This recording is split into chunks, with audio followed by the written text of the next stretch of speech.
देखंतु यह एक गंभीर समस्या राज्यर समस्या एसीबी भली अत्याधुनिक हॉस्पिटल रो जो अवस्था एभली तो ग्रामांचल जो हॉस्पिटल गुड़ा अच्छी अवस्था किभली नथिबो चिंता करंतु। जेतेबेले गृह रे बारंबार अभियोग करा जाउची बारंबार दाबी दिया जाउची राज्य सरकार संपूर्ण भाव में सही पड़िछंती से निजर अपारगता को स्वीकार करूना तेणु निहाती भाव में आमे दाबी करुचु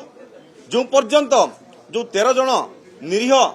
रोगी जो मृत्युवरण करिसंती सेमानंको जो पर्यंत न्याय मिली नाही एवं स्वास्थ्य मंत्री जो पर्यंत इस्तीफा देई नाहांती से पर्यंत गृह चलिबाकू दियाजिबो नाही। आज समग्र राज्य रे समग्र देश रे एक चहल सृष्टि करछि घटना तथापि कुंभकर्ण निद्रा रे स्वास्थ्य मंत्री सी जमा तांको फरक ही पड़ू नहीं ए संबंध रे जेतेबेले साधारण लोक चिकित्सा होवाई डाक्तरखाना जाउछंती पुणी डाक्तरखाना समग्र मृत्यु होउची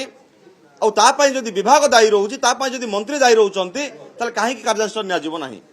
तेणु बारंबार जो सरकार को दाबी करुचु सरकार ए परिप्रेक्षी जमार गुरुत्व दौना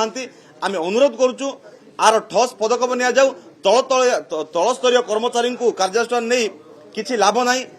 झिंटिका मारी बणी पशिबार कौन यथार्थ ना तेणु आम दाबी करुचु उच्च स्तरीय तदंत हो एवं स्वास्थ्य मंत्री इस्तीफा दिंतु ताहले गृह चलिबो। धन्यवाद।